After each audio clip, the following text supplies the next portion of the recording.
a sitting president piling on the pressure and stopping at nothing. The biggest thing to watch over the course of the next couple of days, you are not going to see those who have already come out and said they're going to object suddenly change their minds because of this tape. They knew who Donald Trump was, and he's been not very subtle about what he's been saying on Twitter. I think the biggest thing you are going to see is the pushback within the party that just underscores right now there's a significant battle for the heart and soul of the Republican Party, a party that Donald Trump is still extremely popular inside of. Happy New Year. 2021 brings a host of possibilities, including new potential criminal charges for outgoing President Donald Trump. And these are the charges? Well, they cannot be waived by presidential pardon. I'm attorney Adrienne Lawrence, and this is Overruled.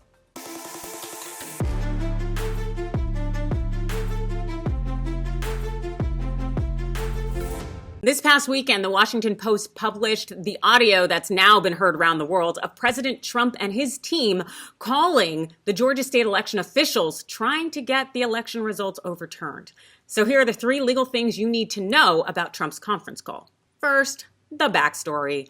On Saturday, Trump, his chief of staff, Mark Meadows, Republican election attorney Cleta Mitchell, well, they called Georgia election officials asking them to find enough votes to overturn Georgia's election results, which ultimately gave President-elect Joe Biden the win. Here's a snippet of the call. They're either dishonest or incompetent, okay? There's only 2 answers, dishonesty or incompetence. There's just no way. Look, I won this election by hundreds of thousands of votes. There's no way I lost Georgia. There's no way. We won by hundreds of thousands of votes. I'm just going by small numbers. When you add them up, they're many times the 11,000. But I won that state by hundreds of thousands of votes. Now, do you think it's possible that they shredded ballots in Fulton County? Because that's what the rumor is. And also that Dominion took out machines. Second, with his call to Georgia election officials, well, Trump unquestionably committed an impeachable offense that is more than sufficient grounds to remove him from office. Now, Article 2, Section 4 of the U.S. Constitution says that a president shall be, not can be, but shall be removed from office on impeachment for treason, bribery, and other high crimes and misdemeanors. Trump's call checked all 3 of these boxes. First, it certainly seemed treasonous to try to overthrow the U.S. government by staging a coup that undermines and kind of, nullifies a legitimate election, which Trump has been doing for the past few months. Second, as it concerns bribery, Trump arguably was trying to bribe Brad Raffensperger by hinting on that call that the Georgia Secretary of State could face criminal liability for not going after this whole phantom fraud vote. And third, Trump's conversation certainly appears to qualify as a high crime and misdemeanor. What does that phrase mean? Well, Congress has been interpreting it very broad to include allegations of serious misconduct. And per Alexander Hamilton in the Federalist Papers, I think 65, while impeachable offenses arise from actions that abuse and violate public trust.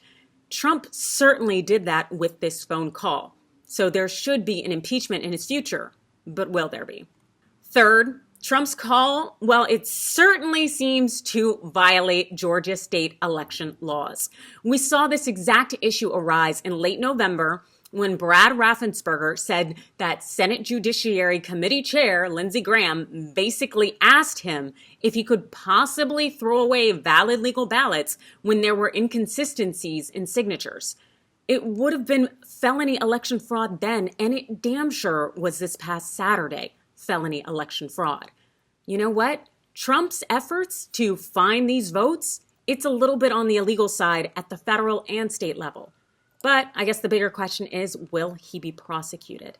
So that's it. And that's my question for you. Do you think there will actually be charges waged against Trump for this very explicit call he made to Georgia state election officials?